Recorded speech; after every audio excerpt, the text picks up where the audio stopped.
There is a movie from the year 2000 called Almost Famous.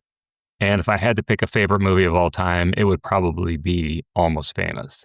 And if you haven't seen the movie, a little background is that it's about a band, primarily a band called Stillwater. And Stillwater isn't based on any one band, but it's rather based on several bands that were sort of coming of age in the early 1970s. According to the writer and director Cameron Crowe, it's about, in part, Led Zeppelin, the Allman Brothers, the Eagles, just to name a few. Rather than make the movie about any one band, he rather took Cameron Crowe took different parts and pieces from several bands, several anecdotes, and made them into this semi-biographical band called Stillwater. So when I think about Stillwater, I think about an amalgam, which is sort of a combination or a composite of different things. And I think that's a good analogy for a podcast featuring dentists because an amalgam is a term very familiar to dentists and the dental industry. So more on how an amalgam ties into the podcast moving forward in just a little bit. But before I get too deep, as a reminder, I am your host, Shawn Terrell. This is Dentist Puns and Money. Dentist Puns and Money is a podcast brought to you by Dentist Exit Planning, which is a financial planning firm that helps dentists who are leaving clinical practice in the next few years figure out how to build a financial treatment plan for their life after dentistry. So longtime listeners will notice that I took a little break from the podcast in the last several months. Just some brief background there. I had kind of gotten a little bit burned out and a little bit bored about how the podcast was moving forward and thought I would just take some time off and reimagine how I want the podcast to look moving forward. So for the foreseeable future, there's two big changes that I'll mention about the podcast. Number one, I think the podcast had grown into sort of a bunch of random topics without any design about when they were going to come out. And while they were all interesting topics, I just think there's a better way to do it. And so as I reimagine it, what I think about is for retirement planning for anyone, let alone a dentist, there's really only like 3 or 4 big things that you have to figure out.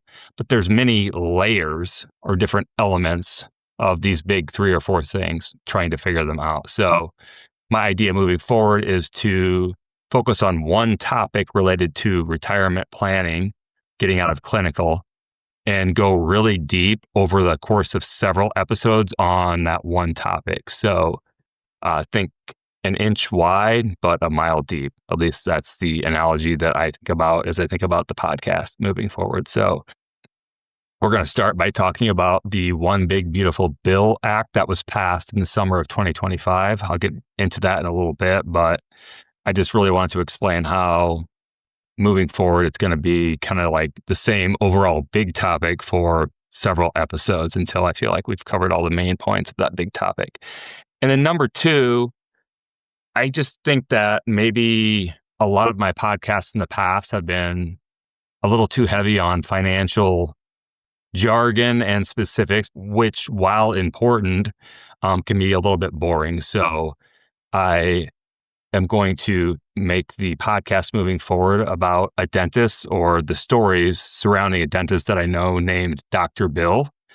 And the catch with Dr. Bill is that he is not a real dentist. He's actually the combination of several dentists and non-dentists that I know that are at or in retirement, and sort of some of the things that Dr. Bill learned about or was struggling with, and telling stories about Dr. Bill as a way to help you, the listener and the viewer, better understand how to exit clinical practice and retire to, financially speaking, whatever is most important for the rest of your time here on Earth. So circling back to what I was talking about with Almost Famous in the beginning, Dr. Bill is an amalgam. He's like the band Stillwater. He's not any one person, but he's rather the characteristics and the elements of several different people.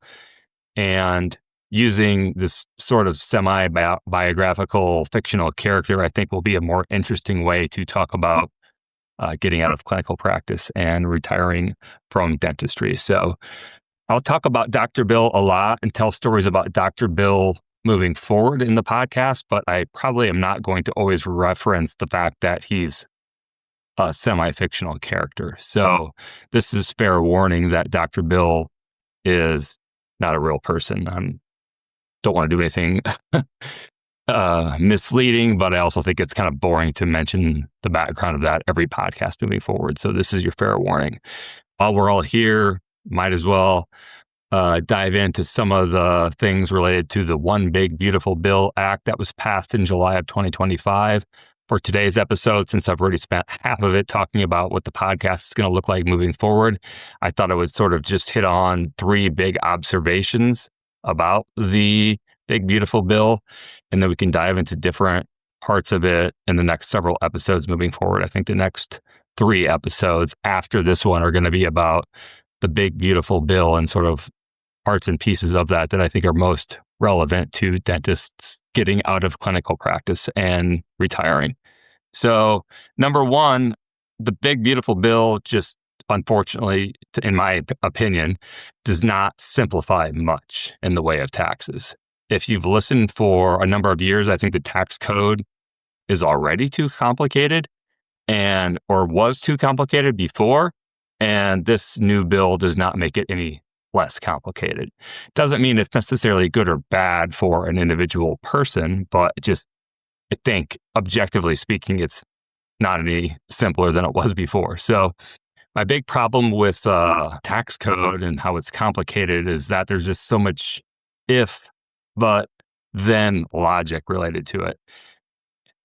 And I would say the one caveat about that, the one thing that is relatively simple and straightforward, is that the standard deduction remains relatively high from where it was prior to the Tax Cuts and Jobs Act in 2017. And as a result, a large percentage of people are still moving forward, probably going to be better off just taking the standard deduction and not having to worry about itemizing their taxes. So that is maybe one way that the tax code will remain as simple as it was prior to this bill. But there's a lot of other parts and pieces that just make it more complicated. The second big takeaway, and I've talked about this before when I talk about taxes, but it's just a reminder that do not let taxes drive the bus. And what I mean by that is don't let a tax deduction or saving money on taxes be the primary reason why you make some financial decision. An easy example with the Big Beautiful Bill is it has an element that if you buy an American manufactured car, that some of the interest on the loan for that car is now deductible. But what I'm getting at is maybe that's not the best reason to buy a new car if you don't need to buy a new car. And kind of to add on to that, it's deductible, I think, off the top of my head, up to $10,000 a year on your taxes. But think about, in the current interest rate environment, how much a car would have to cost to actually spend $10,000 a year on interest on the car loan to get to $10,000. That would be a pretty expensive car, a car that most people probably couldn't afford or wouldn't buy.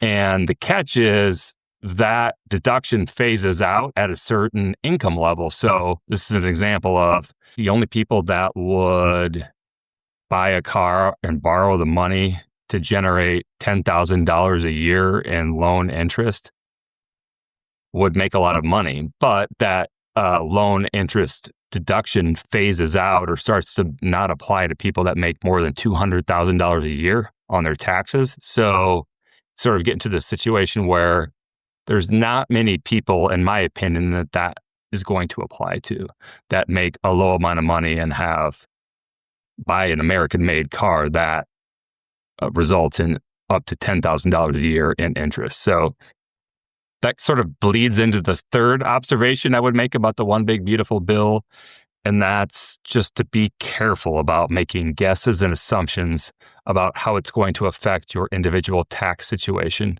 I think people see an element of this new bill that applies to their situation, and they automatically think or assume that their taxes are going to be lower as a result.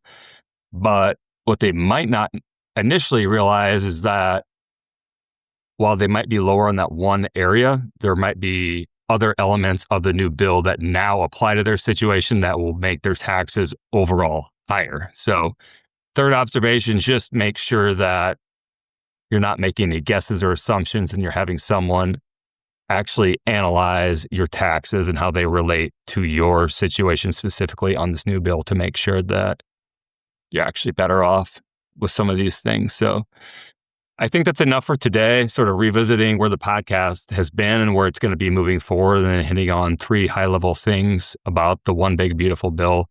As I said, we'll dive into more elements of it in future podcasts in the coming weeks and months. If you would like to learn more about how the One Big Beautiful Bill Act applies to you and to your situation, we have a free checklist that we can send you. So whether you're watching on YouTube or listening on a podcast app, what you want to do to get that free checklist is go into the show notes for this episode and look under episode resource in the show notes.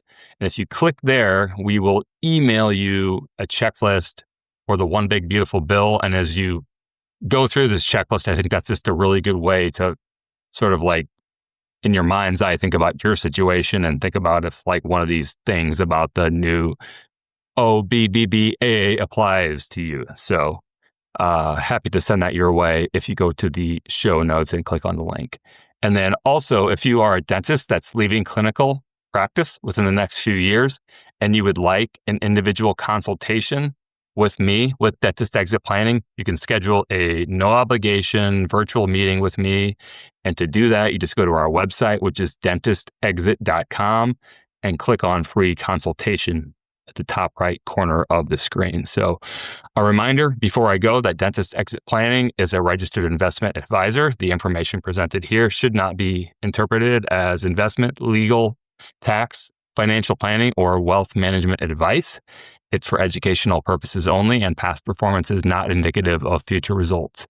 For now, thanks for watching. Thanks for listening. To quote one of my favorite lines from Almost Famous, it's all happening. I am Shawn Terrell, and we will talk to you again very soon.